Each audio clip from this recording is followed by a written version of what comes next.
everybody, and welcome back to May Beauty Surround You. Today I'm going to talk a little bit about the third eye chakra, which is one of those subtler chakras, so it can be a little bit more challenging to understand. But I think you'll get a better sense of it too on Friday. I'm going to have a little voiceover that should explain it pretty well. But for the basics, the third eye chakra is right here in the center of your forehead. It's where your third eye is, and it corresponds with the pineal gland, which is considered to be the third eye that's actually physically in your body. The third eye chakra expresses our connectivity, so the idea that we are all actually one. There are really interesting experiments with coral polyps that show that even though these little individual organisms live their own lives, they can all feel each other and whatever the other ones are going through. You can see it in herd behavior as well. My mom often talks about how in certain herds, when 51% of the animals decide to go in a certain direction, the entire herd goes in that direction.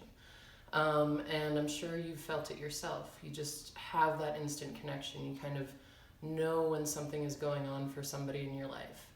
That's all third eye stuff.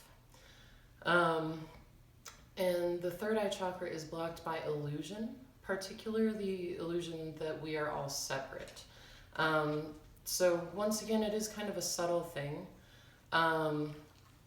For an exercise, it might be worth it to sort of journal about experiences where you felt very connected, and journal about experiences where you felt disconnected, and just sort of explore what the idea of connection has been in your life. And I think it can be really helpful to do this in an aspen grove if you have the chance. I find aspen to be very, very connected trees. They are actually all one organism, and if you get the chance to sit in them and be still, you can almost hear them whispering.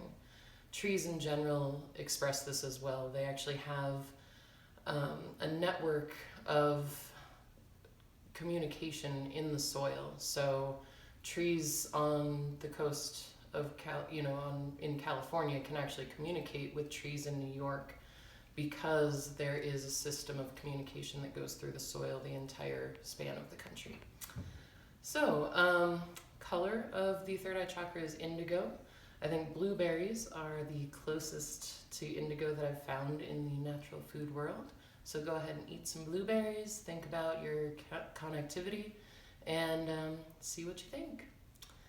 As always, may beauty surround you, beauty before you and behind you, beauty above you and about you, and may your road home be on a trail of peace. Happily may you return. Thank you so much for tuning in. Please remember to like, comment, and subscribe. And if you didn't quite get it, be sure to tune in on Friday for a story that I think explains it very well. Thank you.